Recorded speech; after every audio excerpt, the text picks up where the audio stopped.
Erat autem proximum Pascha. Pelo sinal da Santa Cruz, livra-nos Deus, nosso Senhor, dos nossos inimigos. Em nome do Pai, do Filho e do Espírito Santo. Amém. Reverendíssimo Padre Ednei, caríssimos irmãos, hoje celebramos o quarto domingo da Quaresma, o domingo Letare. Alegrai-vos. Este dia é um intervalo na observância quaresmal, pois hoje nos alegramos ao ouvir que já estamos próximos da festa da Páscoa. O domingo de hoje é especial na liturgia porque marca o início do fim da preparação quaresmal para a Páscoa, mas também porque reúne em si eventos históricos e mistérios que podemos decifrar tendo atenção a alguns de seus nomes. O dia de hoje recebe alguns nomes, como por exemplo, Domingo Letare, Domingo da Alegria, Domingo da Rosa e Domingo da Multiplicação. Este domingo é chamado Domingo Letare, que é a primeira palavra do introito e um dos mais solenes do ano litúrgico. A igreja interrompe sua tristeza quaresmal. Os cantos da missa não falam nada além de alegria e consolo nos textos sagrados da missa. E a motivação da igreja para nos introduzir essa expressão de alegria na liturgia de hoje é expressamente para encorajar seus filhos a perseverar até o fim nas penitências quaresmais. É quase como um recreio, um refrigério que a igreja oferece aos seus filhos no meio da penitência quaresmal, para que não caiamos sob o peso da penitência, sobre a rotina da penitência. Mas neste domingo, mais do que os demais, os anteriores, pensemos na alegria de já estarmos próximos da festa da Páscoa. Antigamente em Roma, este domingo era celebrado na Basílica da Santa Cruz de Jerusalém, que foi construída pelo imperador Constantino e Santa Helena, sua mãe, e colocou nessa igreja entre as relíquias da Santa Cruz e alguns instrumentos da Paixão. Assim, o próprio lugar onde a missa de hoje era celebrada de modo que já estava próximo, ou seja, até os instrumentos da Paixão de Nosso Senhor estavam bem próximo de quem entrava na igreja para celebrar a liturgia de hoje. É chamado também esse domingo de Domingo da Alegria por causa de um evento histórico, a Rosa de Ouro. Neste dia se fazia em Roma a bênção da Rosa de Ouro, e até hoje costuma-se fazer, embora agora num outro contexto, com outro sentido. Bênção essa que no passado era feita com grande solenidade. Por causa disso, esse domingo também é chamado de Domingo da Rosa. Daí também vem a cor rosa na liturgia de hoje. A cor rosa apresenta-se na liturgia de hoje como uma parvidade, uma minoração, uma diminuição do rigor do roxo habitual desse tempo, como se fôssemos pigmentando a cor roxa até chegarmos à cor rosa, para demonstrar justamente essa alegria pela proximidade da Páscoa. O Papa, antigamente, na Idade Média, depois que o Papa abençoava a rosa, ia a cavalo para a igreja numa verdadeira procissão. Ia usando a mitra, acompanhado por todos os cardeais, e segurava a rosa abençoada na mão. Chegando na Basílica, fazia um discurso sobre os mistérios simbolizados pela beleza e a cor e a fragrância da rosa.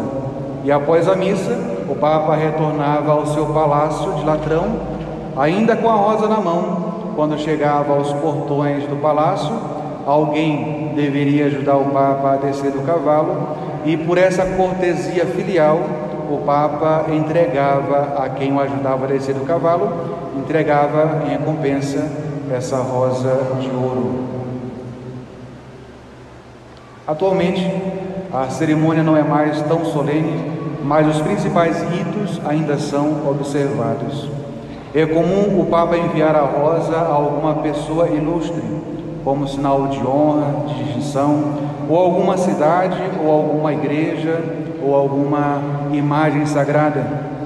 Por exemplo, Nossa Senhora Aparecida já recebeu 3 rosas de ouro pelo Papa São Paulo VI em 1967, pelo Papa Bento XVI em 2007 e pelo Papa Francisco em 2017. Talvez influenciada por esse costume da rosa, tenha surgido também o costume da cor rosa nos paramentos desse dia. A cor rosa hoje usada é uma das últimas cores litúrgicas que entraram no conjunto das cores dos tempos sagrados. É um abrandamento do roxo por causa do anúncio que ouvimos hoje sobre a proximidade da Páscoa. Se nós olharmos bem os textos próprios da missa de hoje, todos eles fazem alusão a essa proximidade, ou proximidade histórica, ou uma proximidade espiritual, um desejo de que aconteça logo a Páscoa de Nosso Senhor.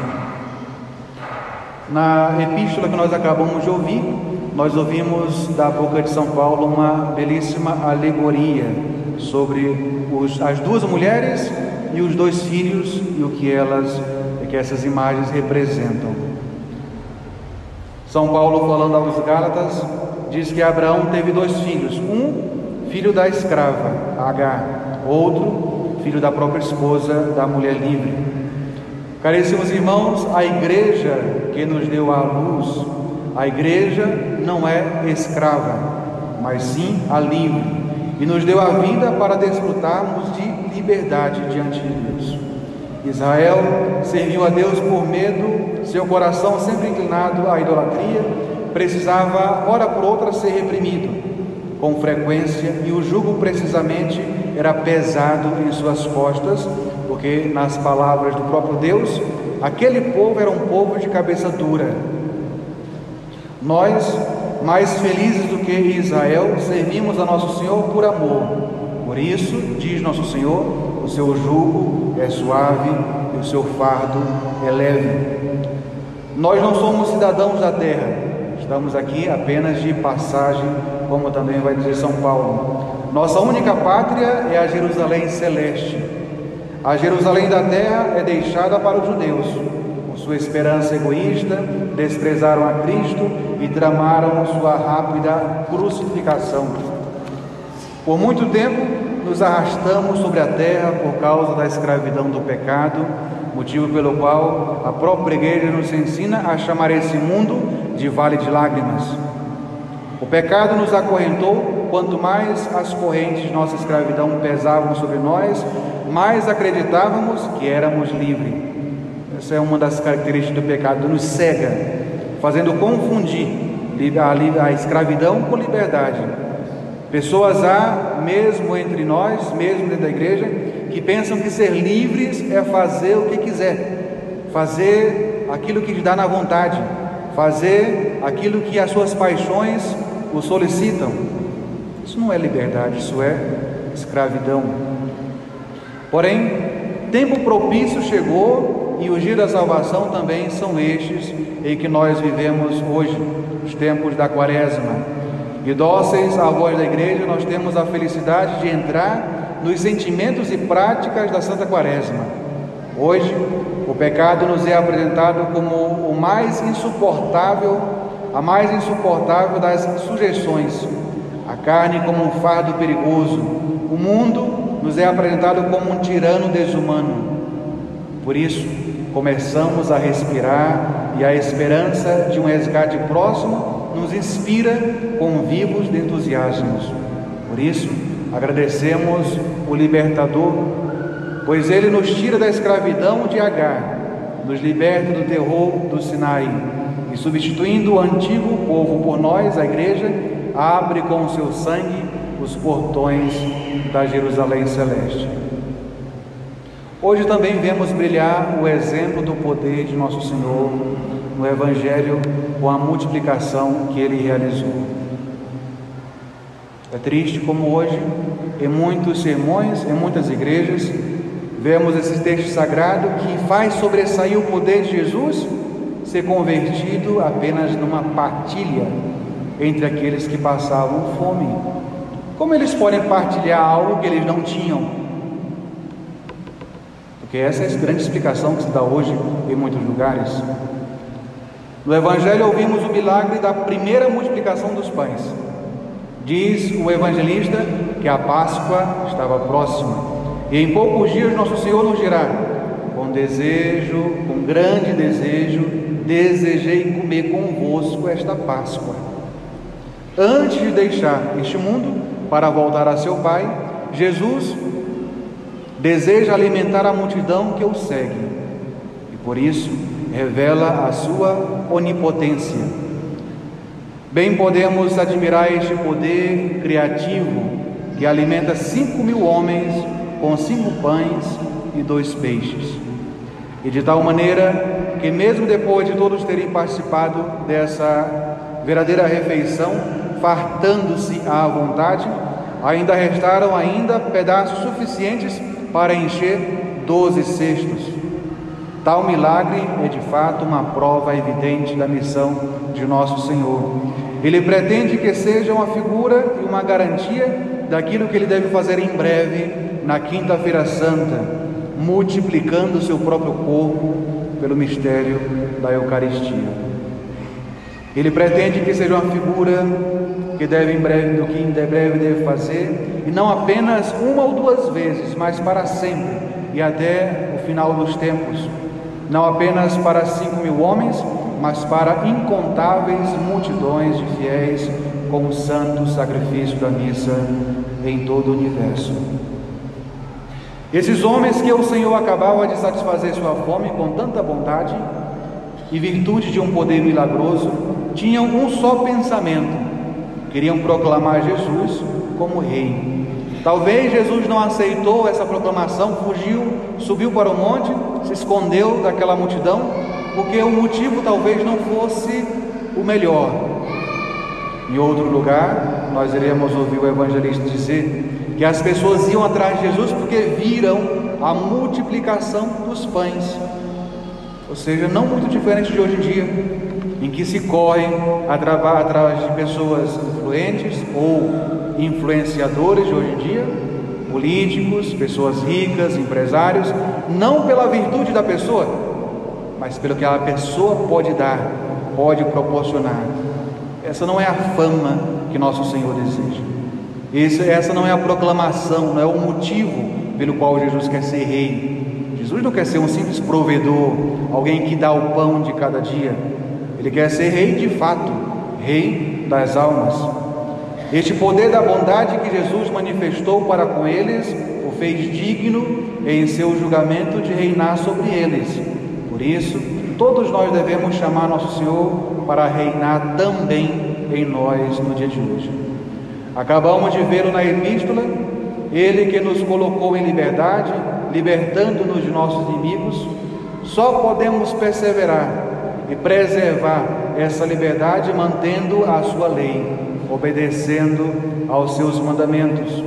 Logo, daí se vê que liberdade não tem nada a ver com o que fazer, o que se deseja, seguir as próprias paixões, mas a liberdade só é verdadeira quando nós seguimos a Deus, porque Deus é o sumo bem. Nenhuma busca do sumo bem é estéril, é ilícita, imoral ou proibida, enquanto que toda e qualquer outra paixão pode se encaixar nesses delitos ou nessas coisas reprováveis. Só podemos preservar, portanto, a nossa liberdade obedecendo os mandamentos divinos. Jesus não é um tirano como o mundo e a carne o são. Seu império é benigno e pacífico, e nós somos seus filhos antes mesmo de ser seus súditos. Na corte deste grande rei, servir é reinar. Portanto, a ordem é sempre inversa. Jesus, que é o Rei dos Reis, se apresentou nesse mundo deitado numa manjedoura. O seu trono é uma cruz, sua coroa é de espinhos, seus súditos são os pobres. Em tudo Jesus é contraditório, em tudo Jesus confunde o poder do mundo. Esqueçamos, portanto, em sua divina presença, na presença de nosso Senhor, esqueçamos as nossas servidões passadas, se alguma corrente ainda nos prende às coisas do mundo, se alguma corrente ainda não foi quebrada nesse tempo sagrado da Quaresma, vamos agora quebrá-la em breve, porque a Páscoa é a festa da liberdade, é a aurora desse grande dia e visível no horizonte. Caminhemos, portanto, caríssimos irmãos, em direção ao fim. Jesus nos dará descanso e nos fará sentar na verde relva, como esse povo de que fala o Evangelho de hoje. Caríssimos irmãos, procuremos com amor e com ardor, procuremos a Jesus, sigamo-lo com felicidade, busquemos o Senhor enquanto Ele pode ser encontrado, enquanto Ele nos dá tempo, enquanto Ele nos alimenta, esperando que em nossa árvore sejam encontrados frutos, não só bons desejos, bons propósitos ou folhagens. Com certeza inabalável, saibamos que há um lugar onde sempre o acharemos, que é o sacrário. E nestes tempos difíceis, procuremos a Nosso Senhor, vamos a esta fonte de vida divina, não andemos muito tempo afastado dela, ou seja, procuremos levar a vida sacramental, confissão frequente, comunhão frequente, Santa Missa diária, tanto quanto possível, a fim de nos unirmos sempre com Jesus, para que sejamos de fato, hajamos de fato como filhos da mulher livre, unidos ao nosso Senhor. Quanto a amargura da vida nos acabrunhar, com mais fervor ainda devemos procurar a Jesus. Quando o sofrimento bater à nossa porta, quando as tentações se tornarem mais fortes, quando o demônio nos solicitar mais ainda para os pecados, devemos mais ainda insistir na confissão, na comunhão, na oração, na meditação da paixão de Jesus, na meditação das dores de Nossa Senhora, a fim de vencermos os nossos inimigos, aqueles inimigos que lá no início da Quaresma nós citamos, os inimigos internos, as nossas paixões, que muitas vezes destronam a Deus do nosso coração, e os nossos inimigos externos, os demônios, que do lado de fora não cessam de oferecer às nossas paixões o objeto apetecido por cada uma delas. Portanto, estamos perto da Páscoa, não esmoreçamos, continuemos fiéis ao nosso Senhor e lembremos da grande notícia de hoje, que faz o domingo de hoje ser motivo de alegria. Erat autem proximum Pascha. Nós estamos perto da Páscoa de nosso Senhor. Em nome do Pai, do Filho e do Espírito Santo. Amém.